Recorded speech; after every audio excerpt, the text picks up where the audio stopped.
Hare Krishna. Good morning. Jayasila Das here, continuing Srila Prabhupada's introduction to Bhagavad Gita. Pardon me. We'll just begin with a little Jai Radha Madhava, make it relatively short, transcendental sound vibration for purification of the soul through the ear.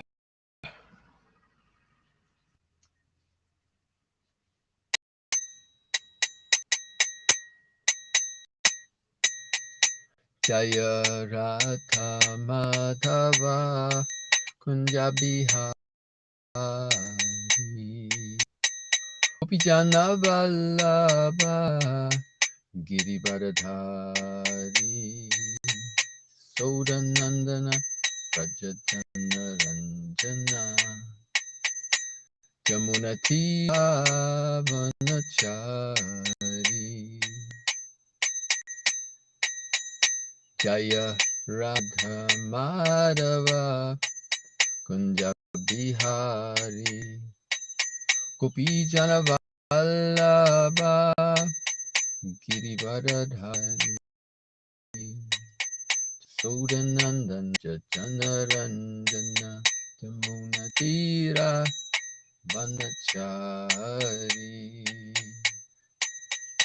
Jaya Radha Madhava Kunja Bihari Gopi Jana Vallabha Girivaradhari Jasodanandana Brajajana Ranjana Jamunatira Vanachari Jamunatira Vanachari Jaya Radha Madhava Kunja Bihari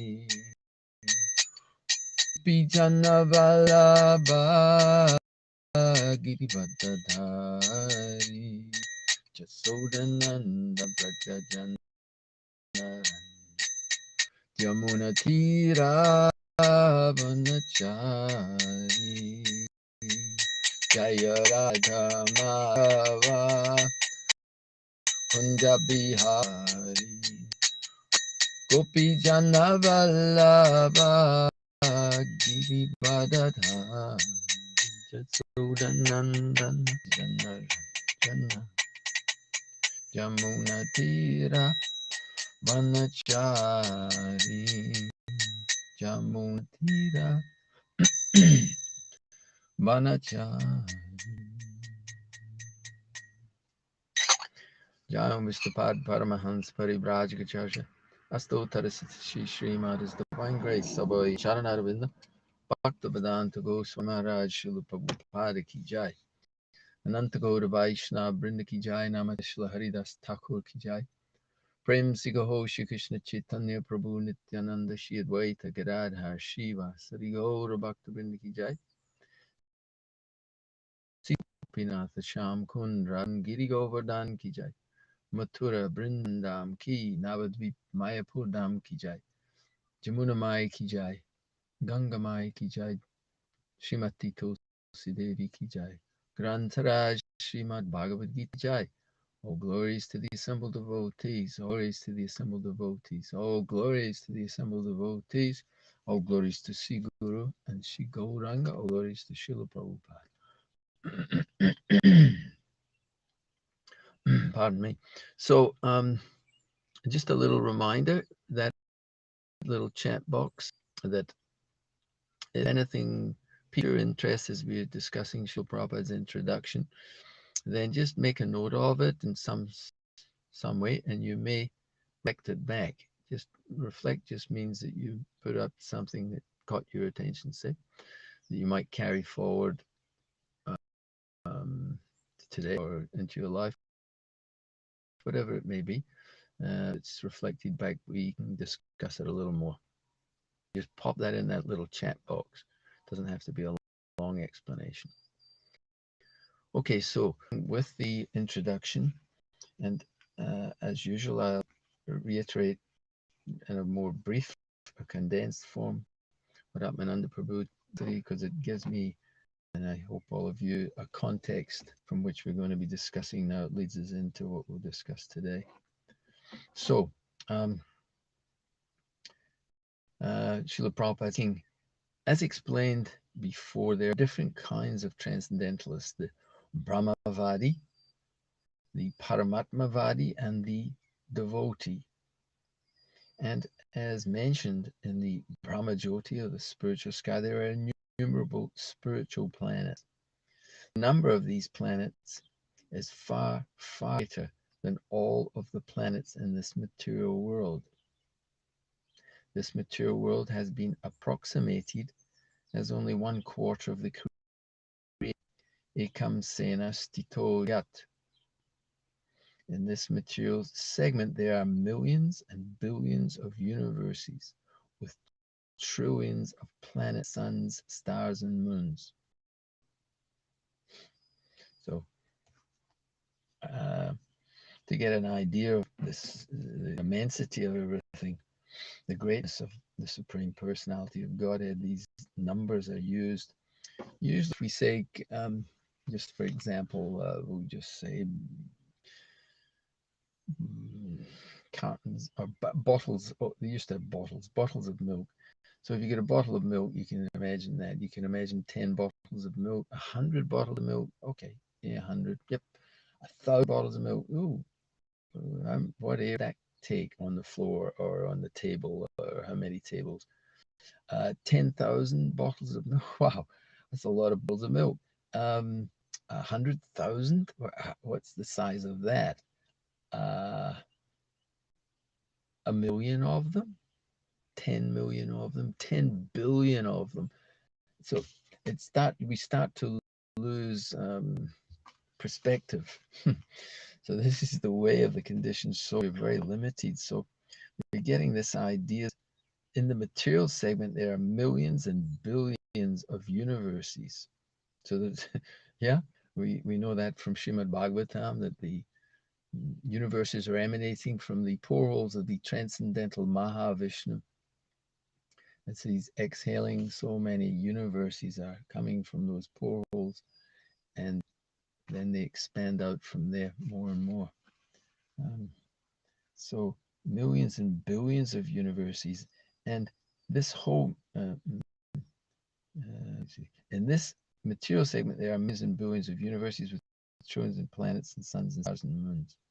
So this whole material creation, and in each of the I don't know if probably in each one of the universes, and this is described also that in Srimad Bhagavatam, that this universe is governed by Lord Brahma, who is four-headed. They are Brahmas with millions of heads. Get your head around that, or get your many heads around that. So this is one of the smallest universes. And in this universe, there are galaxies. Each of the galaxies in this universe contains millions and billions of stars, and there's millions of galaxies. And we cannot really comprehend this universe. And there's trillions of them. And that's only a small part. So, wow, you're really stuck. But this whole material creation is a fragment of total creation. Most of the creation is in the spiritual sky, just like a prison. Prison life is going on. It might be a big prison, but it's a small part of the whole country for wayward persons. So this material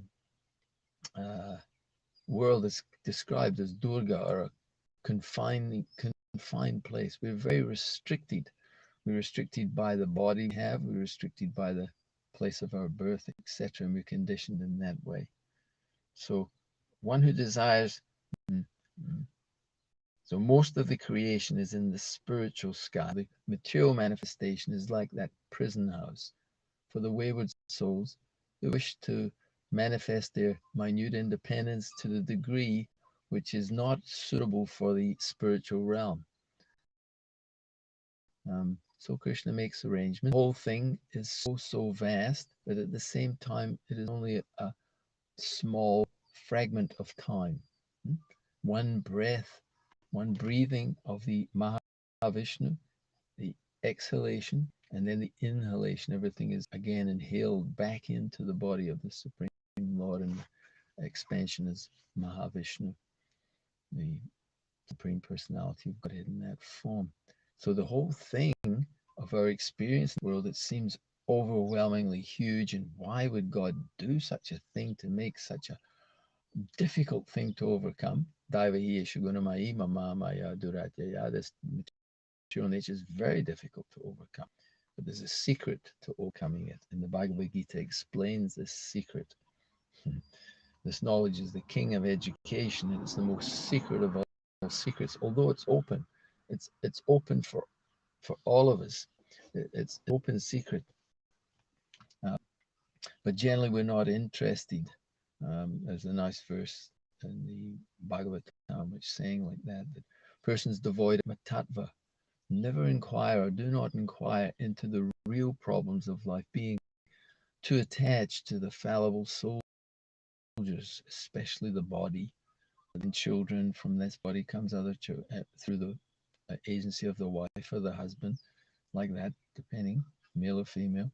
And we don't inquire into the real problems because we're too attached to these fallible soldiers. And although we recently experienced that amazing thing, we're sufficiently experienced to see that it's all fallible. The body will, the children will go and grow up and go off and do what they're doing. The wife will not be our wife permanently in this world, because the wife has to die, the husband has to die. This is our experience, but we don't see it. Maharaj Yudhisthira was asked that, and he was asked, what is the most amazing or greatest thing you've experienced in being the emperor of the whole world? And he said that the most amazing thing to me is that see that our grandfather has died, and grandmother, and so on. Our father has also died, possibly, depending on how old you are. And everyone is dying, and we are hearing that it's Maryaloka or Mrityaloka, place of death. It's going on at every moment. This thing, that thing. But pashyati na pashyati, pasanapi na pashyati. We see it, but we don't really understand. So that's the covering potency of Maya, the Maya. So this is our situation. And goes on. One who desires, but most of the creation is the sky. Yeah. One who desires to merge into the existence of the Supreme Brahman is at once transferred to the Brahmajyoti of the Supreme Lord, and thus attains the spiritual sky.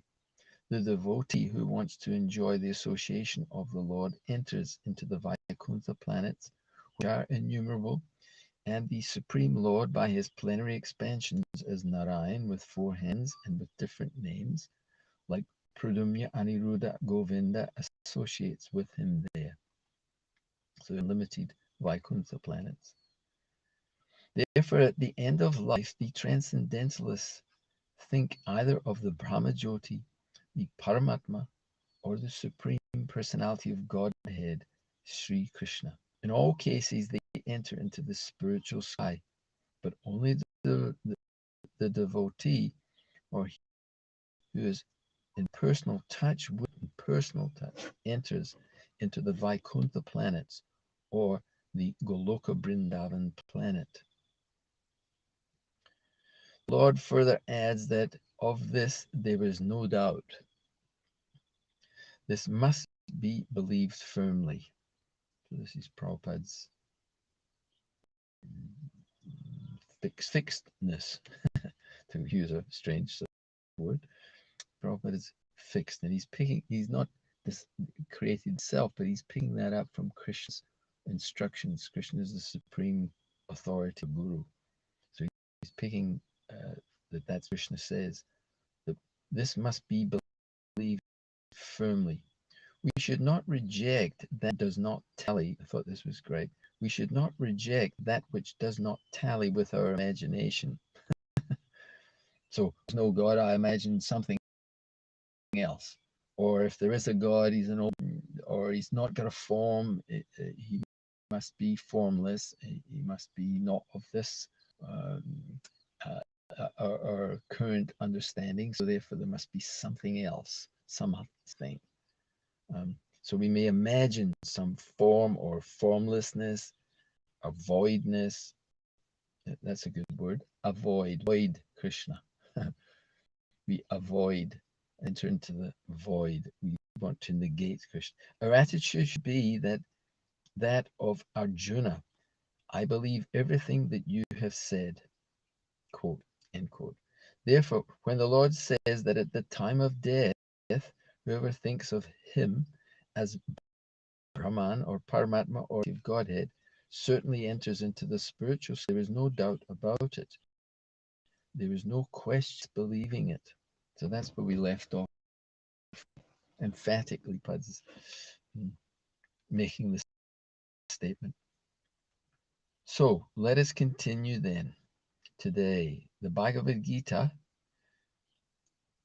8th chapter, 6th verse, also explains the general principle that makes it possible to enter into the spiritual kingdom simply by thinking of the Supreme at the time of death. So this is the general principle that makes it possible to enter into the spiritual kingdom. That is, to think of the Supreme at the time of death. Prabhupada's quoting 8.6. Yam yam vapi smaram bhavam chadyajanti kale tam tam ivaiti kunteya sadat bhava bhavitaha. Whatever state of being one remembers when he quits his present body, in his next life he will attain to that state without fail. End quote. Now, first we must understand that the material nature is a display of one of the energies of the Supreme Lord. In the Vishnu Purana 761, the total energies of the Supreme Lord are delineated. Vishnu Shakti Para Prokta Chitra Chnakya Tata Para Avidya Karma Snanya Tritiya Shakti Rishate. Translation: the Supreme has diverse and innumerable energies which are beyond our conception. However, great learned sages or liberated souls have studied these energies and have analyzed them into three parts. All of the energies are of Vishnu Shakti, that is to say, they are different potencies of Lord Vishnu. The first energy is Para, transcendental. The living entities also belong to the superior energy, as has already been explained. So it's an important point to make that the living entities are also belong to the superior energy. Apariyamitastvanyam prakriti vidime param jiva bhuta maha yayitam daryate. Besides the inferior nature, Krishna says later in Bhagavad Gita, he says that the Bhumirapo and all over the earth, the water, the fire, the air, the ether, if we study carefully, we'll find that there are gross elements and subtle elements. But all of those are of the inferior nature, and that the living being is of the superior energy. That's why he thinks that he can lord it over the material energy. Because he's of a superior nature, he can see that I can manipulate this energy and create this and create that and enjoy this and enjoy that. Because he's of a superior nature. But Krishna makes a qualifier in that verse by saying, Daivahi Ishagunamai Mama Maya. It's my divine energy. So although it is of a lesser nature in the living, it is controlled by the Supreme Personality, Godhead. Therefore, it's a divine energy, although it is of that different category, materially. The other energies or material energies are in the mode of ignorance. At the time of death, either we can remain inferior energy of this material world, and my words, transmigrating birth after birth and death and so on, or we can transfer to the energy of the spiritual world. The Bhagavad Gita 8.6 says, Yam yam vapi smaram bhavam chatyatyanti kalevaram tam tam ivaiti kunteya sadat bhavitaha. Whatever state of being one remembers when he quits his present body, in the next life, he will attain to that state without fail. So again, emphatically, without fail, going to happen. And we think of things. Usually, if you get up in the morning, I find that when you sit to chant your rounds, the things that happened yesterday will come to mind very quickly. The significant things that went on during the day, what's significant or insignificant in many ways, but the things that are significant for that day at least will come to your thinking power. And then the tendency will be to think about what is going to happen in the future. Bhaktivinoda Thakur's famous word is, forget the past, it sleeps, it's gone. Nor in the future dwell. Don't go to the future. Live with times that are with thee. It's called being present, being in the moment. Just like now I'm speaking, if I can get fully present now to what I'm saying and what Krishna is saying, what Prabhupada is saying, then we get a lot of benefit from being fully present, and you are hearing. So if you can be fully present to the hearing process, we'll connect through. It's like putting the plug in, the connection, and we'll get Krishna's words, we'll get what Prabhupada wanted to say, and we'll get great from that connection.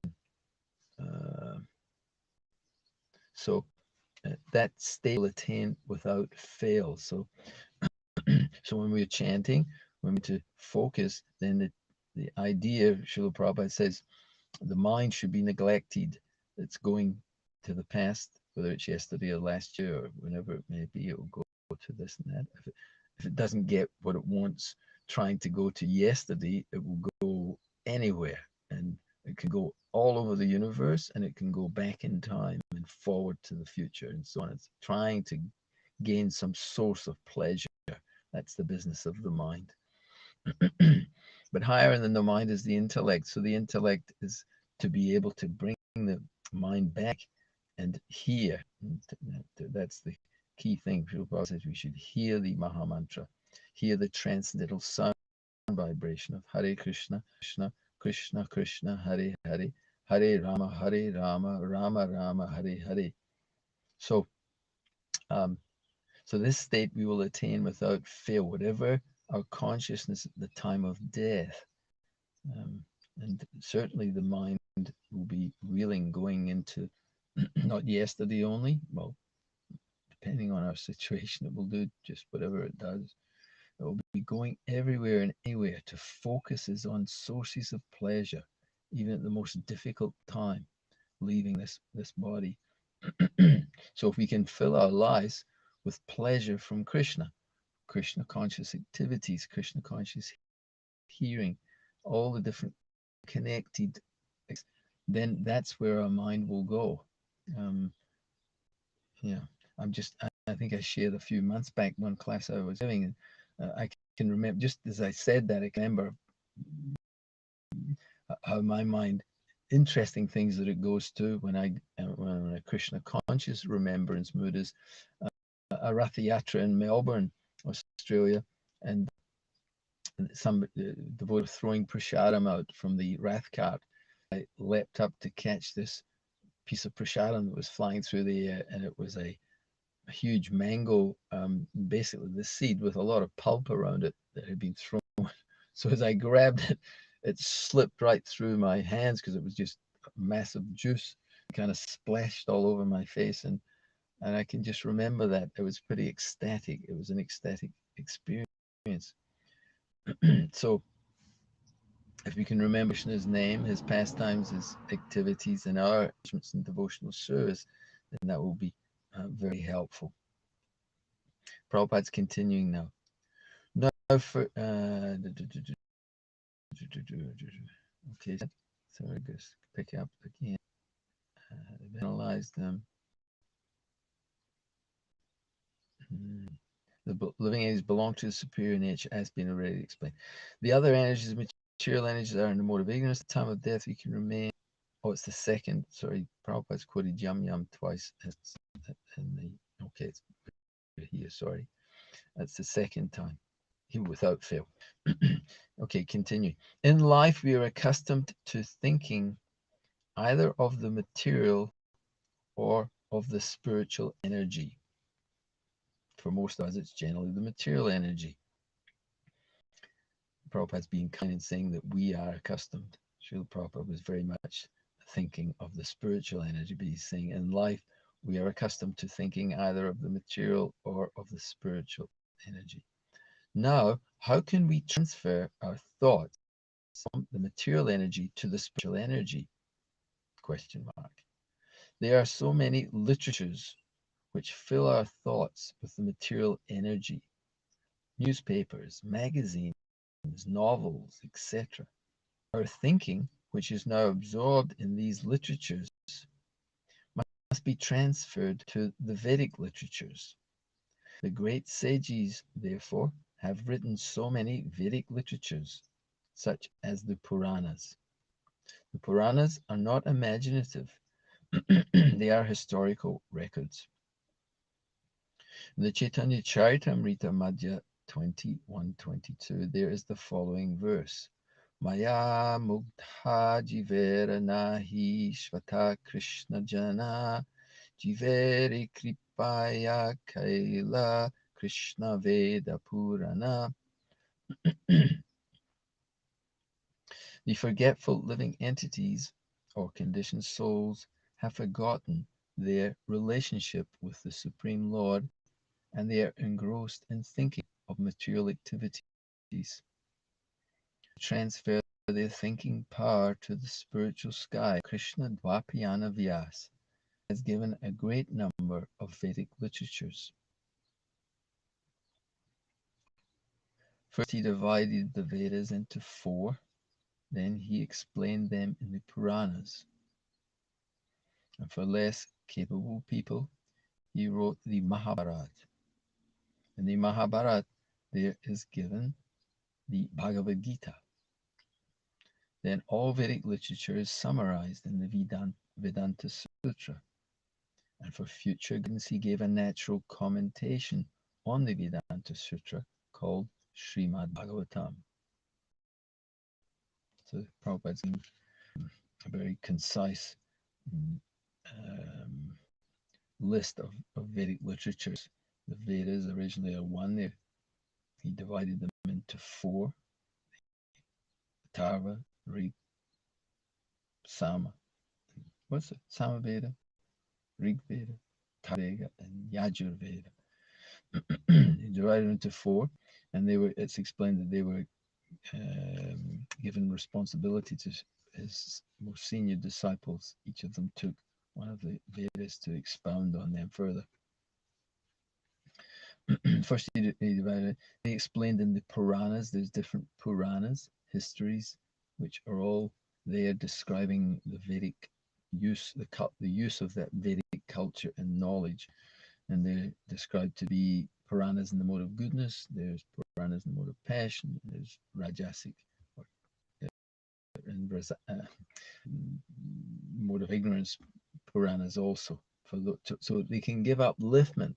That's the idea of the whole Vedic system.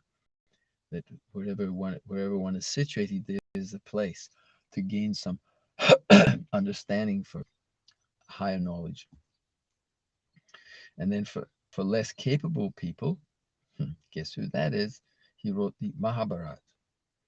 And in the Mahabharata is the Bhagavad Gita, or the Gita Upanishad. It's like the Upanishads. When we look at the Vedas, the Upanishads are sprinkled throughout the different Vedas. So basically, the Upanishads are verses which begin to introduce the concept of transcendence.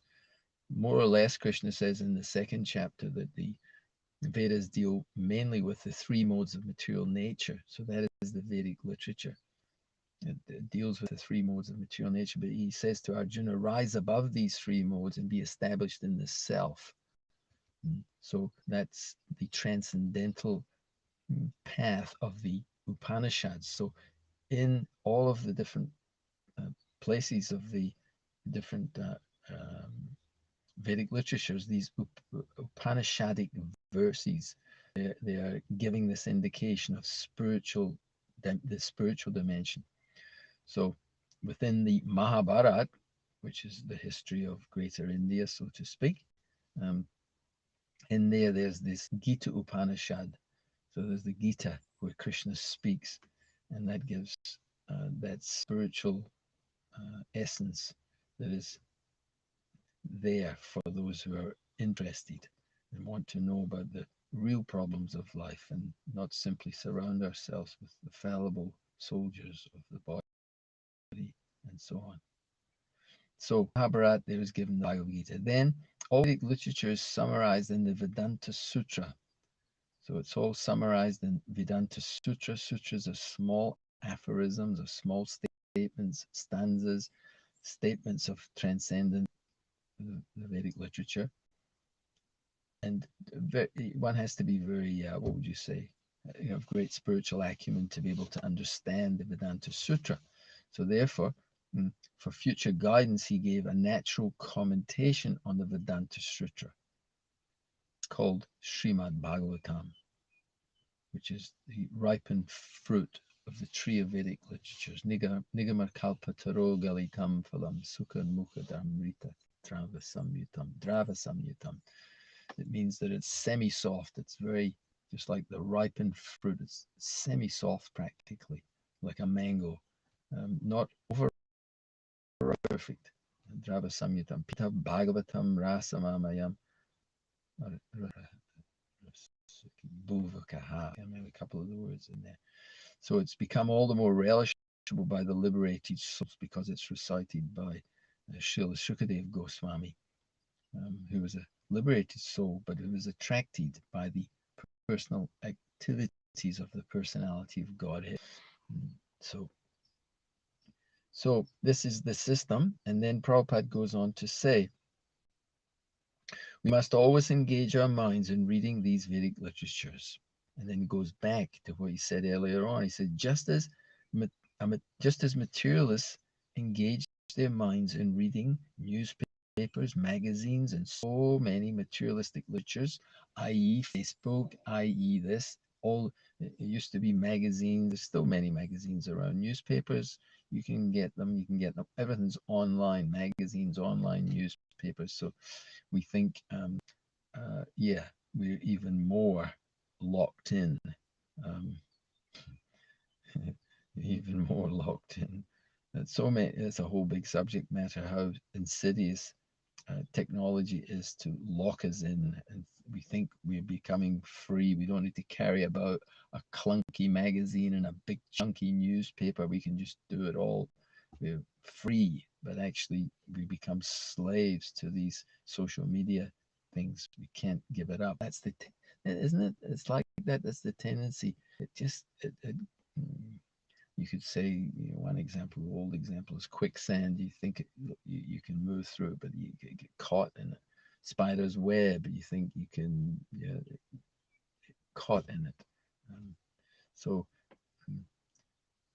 this technology appears very wonderful, but we get by it and we become,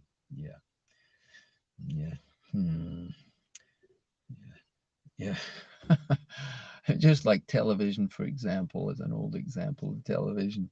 Think, oh, how wonderful this! And I mean, an amazing invention, no doubt. And Prabhupada always would say, definitely meritorious. It's definitely requires a lot of intelligence and endeavor and so on. And we're thinking it will bring us a source of great joy. As a child, I would show my age now. I remember, I can hardly remember, but I do remember sitting in like the kitchen in a house. We used to call it the prefab. It was a prefabricated little hut, not a hut, big hut, but kind of small, just put up after the Second World War in Scotland, the UK after the war. So they put these buildings up, they called them the prefabs, prefabricated. It was a substandard kind of thing put up very rapidly to provide housing. So we'd sit in the kitchen in this place and we'd listen to the radio. So there was no television. Then I think it was in the 50s, somewhere in the 55, 8, something like that.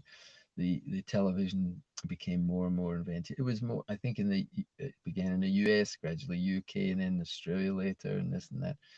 So this was the great invention.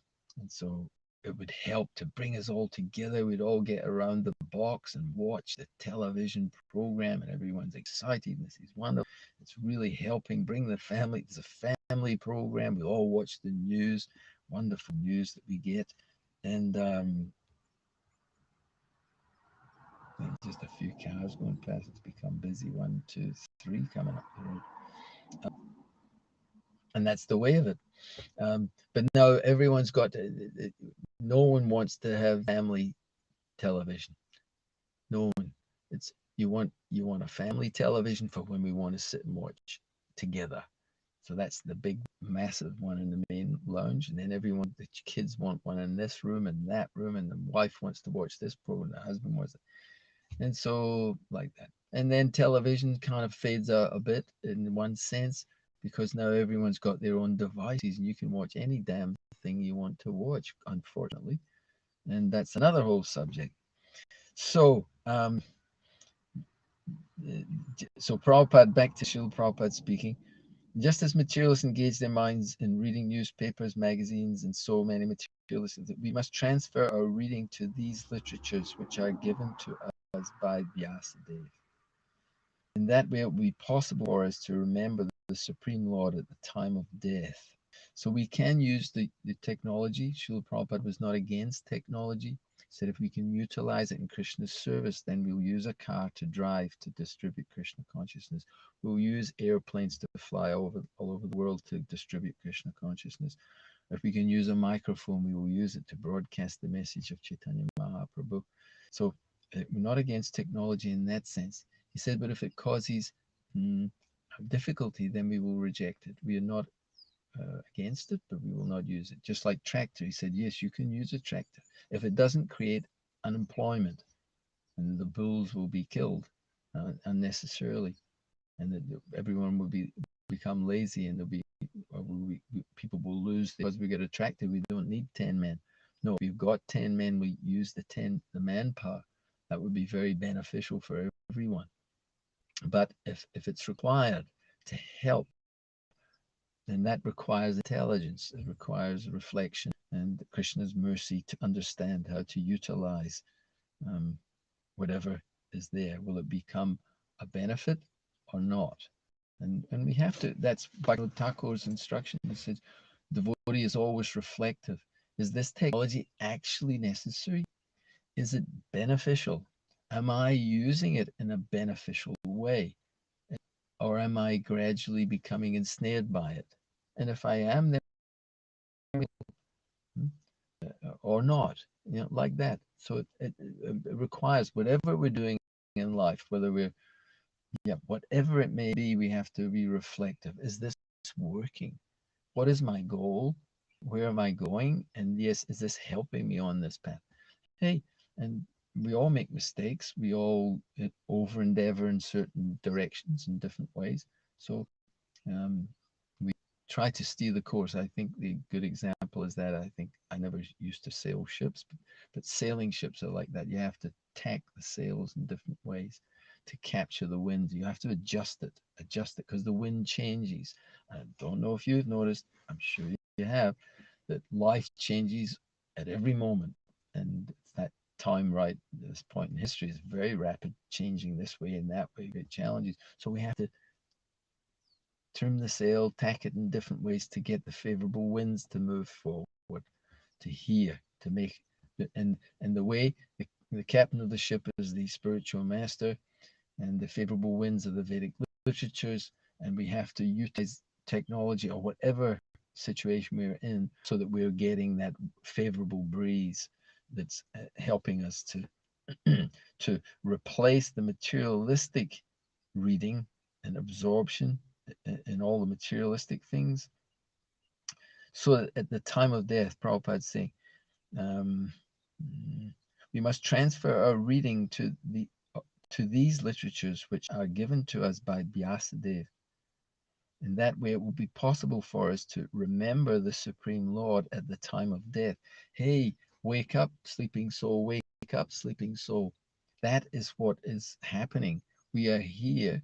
We have been given a certain amount of freedom as human beings, and we have the capacity, atato brahma jignasya, Vedic aphorism is, now we have attained the human form of life, it is time to inquire, what am I? Who am I?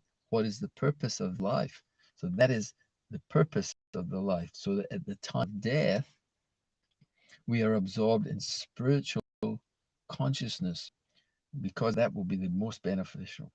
That is the only way that is the only way suggested by the Lord, and he guarantees the result. There is no doubt. So in the 7th chapter Bhagavad Gita, Krishna is saying this too. Maya Shakta Manapartha Yogam Yunjan Madashraya Asamsayam Samagramam Itagyasya touch Now hear from me how by being yoga and full conscious of me with mind attached to me, you will go free from it without doubt. So Krishna is saying this in many places throughout the Bhagavad Gita. There is no doubt that this is the way we have to transfer our absorption very cleverly, very intelligently. And Srila Prabhupada did that for us, very intelligent and clever. And the whole Vedic system is that way. Life is not meant to be a hard struggle in any shape or form. And devotional life also should not just be a hard struggle, but it's a life of festivals. It's a life of joy.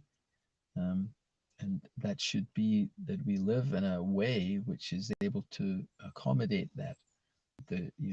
Prabhupada said we could have a festival every day because there's always something to celebrate. The appearance and disappearance of great souls, the appearance and disappearance of the Lord and his incarnations, and so on and so on and so on. So every day there can be a celebration. So this is the idea, that we have to get the higher taste from spiritual life. Pardon me. And the way to get the higher taste is to be engaged in different ways in serving Krishna. As I'm saying, in these different festivals, it's a lot of festivals at the moment, which we've got Ram Navami coming up, so we can remember Lord Krishna's activities as Lord Ram, personality of Godhead appearing as Lord Ramchandra. We've had Lord Chaitanya and Lord Nityananda's appearance, very nice celebrations. And in between, the many different appearance days and so on. So they're all meant for us to live a health, as Chaitanya wrote. I think there's a Shastric statement like that. So there is no doubt that if we can think of Krishna, Manna Bhava Mad Bhakto Majaji Mam Namaskaru Mami Vaishate Satyam Pratijane Priyosini. Give me and become my devotee, bow down and offer obeisances. Thus you will surely come to me. I promise you this, because you're my very dear friend. Verse after verse, Krishna is saying, remove our consciousness, its absorption in matter, thinking that that will bring us some pleasure. It does bring some pleasure, but it's not the pleasure we're after. It's very fleeting and limited. And you'll find that you'll get that amount of pleasure multiplied by hundreds and thousands of times as we go more and more, deeper and deeper into the pleasure of Krishna consciousness. So much so, the story is Sanatana Goswami was approached by a personality who wanted to gain the touchstone. It was said that that Sanatana had a touchstone, so he went there. And he asked for that touchstone, and Sanatana Goswami says, yes, it's over there, you can take it. And he went, but he realized that actually this cannot be that valuable. He was keeping this in the refuse area. So he must have something more important, more valuable. And he was offered Krishna consciousness, and he of Krishna consciousness. So of this there is no doubt. So Prabhupada's really beautifully saying it there, that people become absorbed, but with many literatures as I've mentioned also now, it's through social media and so many connections to the material energy. And that's the way we become absorbed in that, become absorbed. We don't realize our lives are passing. And we will certainly take birth again in the world. And God only knows what birth we'll take as we become totally absorbed in this material activities. So rather than losing the human form of life and going down through the other 8 million species of life, it's important to realize that as well, that if you don't use it, you lose it, especially if you abuse it. So if somebody gives and you don't use it, then the person's tendency will take it back. If you don't want to use this, and if you abuse it, then certainly it will be taken back. So we've been given this human form of life, and without a lot of hard work or study, you can see that it is meant for something very special. We have a capacity to inquire and to understand. And if we utilize that to understand the absolute truth, then we're utilizing it properly. We'll get at least another human form, and whatever spiritual credit we have, then that will be built upon. So it's all good in that sense. If we use it fully, we'll go back home, back to Krishna. But if we don't, then why would you be given this? Because the human form of life is not meant simply for sense gratification, which is available to all the different species of life. Sense gratification is there in every species of life. They eat, they sleep, they mate, they defend it. We do the same. So that's not the special one. We're not that good at eating, really. We can't eat much. Sex life is there. We can only have, to a limited degree, not as much as other species of life. Eating and sleeping, we can sleep. So it doesn't take a lot, although it's by Krishna's grace, this knowledge is accumulated and acquired. We can see the human form of life is meant for spiritual understanding. It is meant to inquire and to have an advanced civilization of human life. How nice that would be. So that is our business. Now it's just in front of us how to do it. So the process is touch, just hear from me how by practicing yoga, not just doing a little gymnastics, but bhakti yoga. You can do some yoga every morning generally, but it's not just to become supple. It's to keep the body healthy so that you can engage in Krishna's service. So how by practicing yoga, full consciousness of me. It's not practicing yoga, stop, full stop, any damn yoga you want to. No, practicing yoga and full consciousness of that's the yoga. Mapi sarvisham madgatin antaratmana shadavan bhajate yomam same yukta tamo mataha. Of all yogis, that yogi who always abides in me with great faith, worshipping me in devotion, is the most intimately united with me in yoga and is the highest of all yogis. At the end of the 6th chapter, Krishna says, after describing all the different yoga, that is the highest yogic perfection. So that is the purpose. Human form is to do that. Now here Krishna says how by doing this you can know me in full, free from doubt. So it becomes pratyaksha.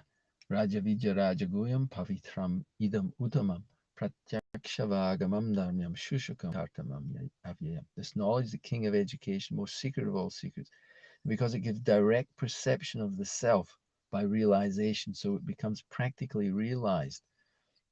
We accept these statements from Bhagavad Gita with a little faith.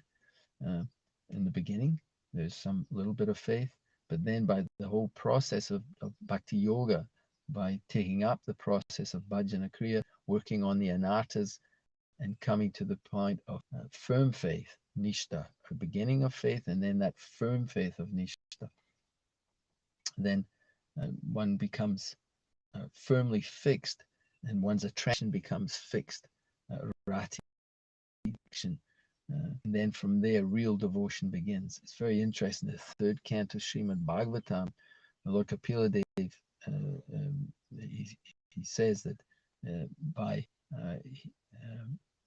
hearing these topics in the association of pure devotees, satam prasangam mama vidya samvido bhavanti ritkana rasayana kata. In the association of pure devotees, discussion of the wonderful pastimes and activities of the personality of Godhead are very pleasing and satisfying to the ear, and satisfying to the heart.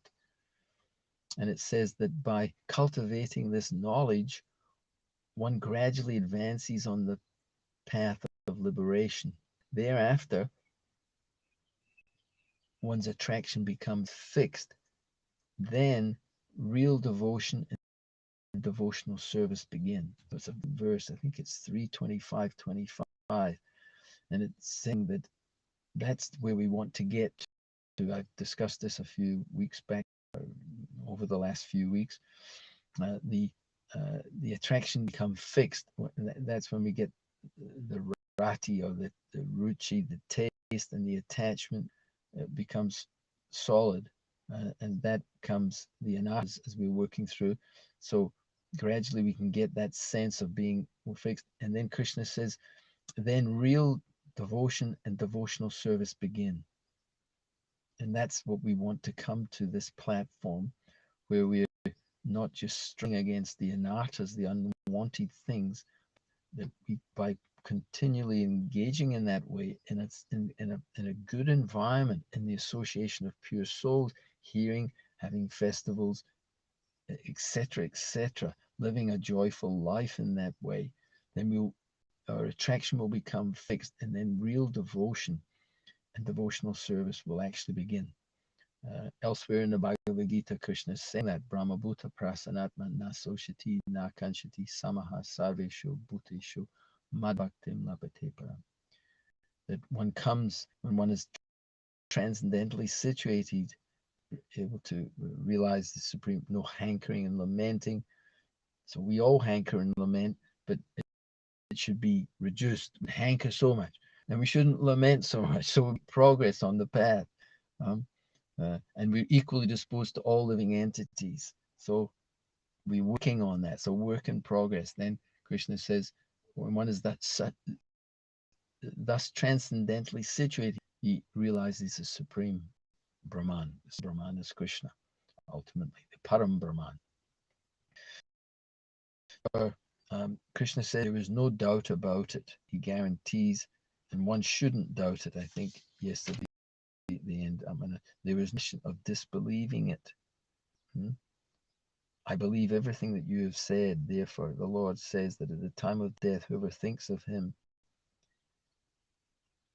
certainly enters into the spiritual sky. There is no doubt about it. There is no question disbelieving it.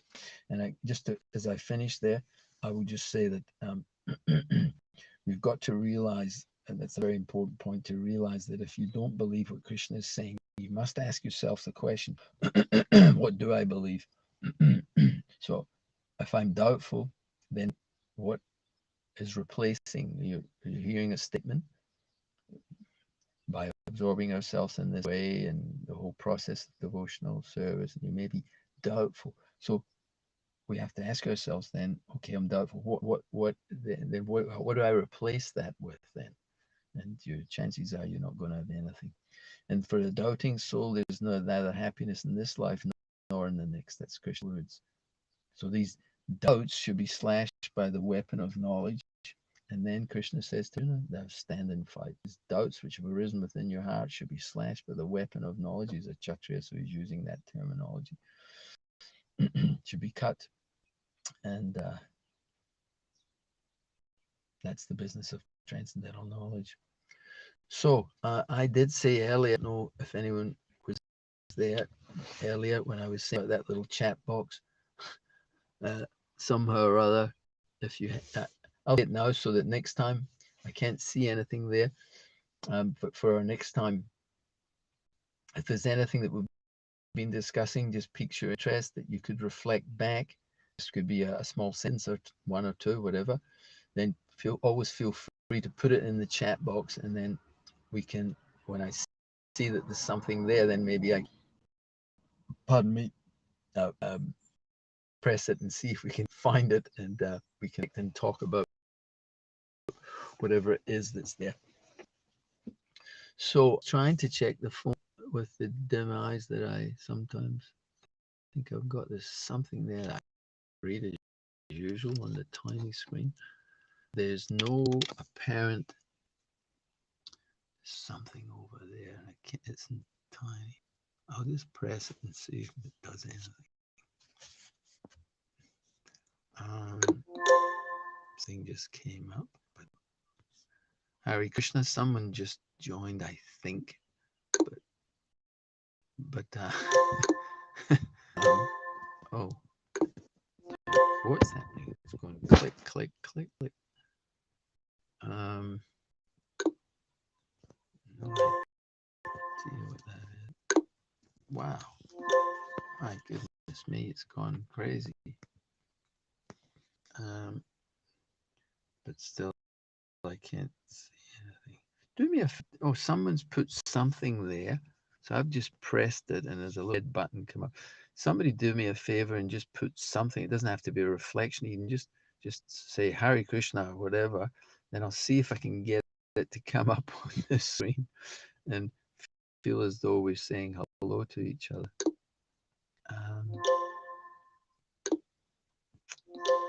Oh boy. I'm going to pull that out. Just see if that helps. Bring it up closer. And then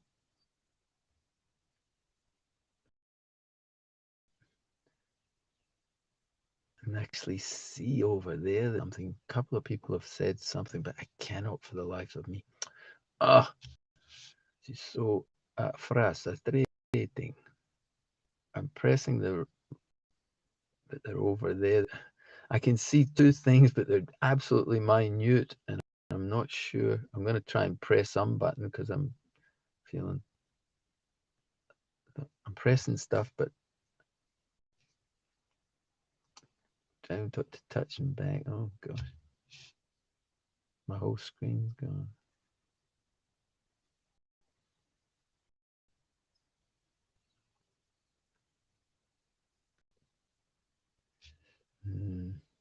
I think there's two things, but I can't get how to bring them up so as I can read them. Isn't that naughty? Can't even go back now.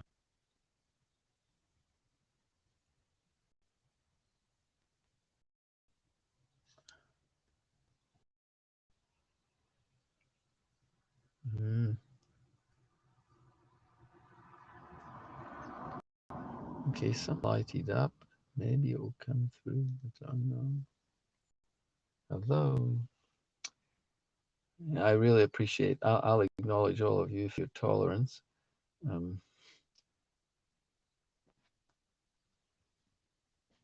Such is life. Please forgive me. I can't get it to work. I can see, and thank you to anyone who did put something up there. Somehow or other, I can't get it to come up so as I can read it. Okay. Hey, enough of that. We will try again. We'll end at that point. Grantaraj Srimad Bhagavad Gita Jai, Srila Prabhupada Jai, Ananta Gaura Vaishnava Brinda Ki Jai. All glories to the assembled devotees. Hare Krishna Prabhu.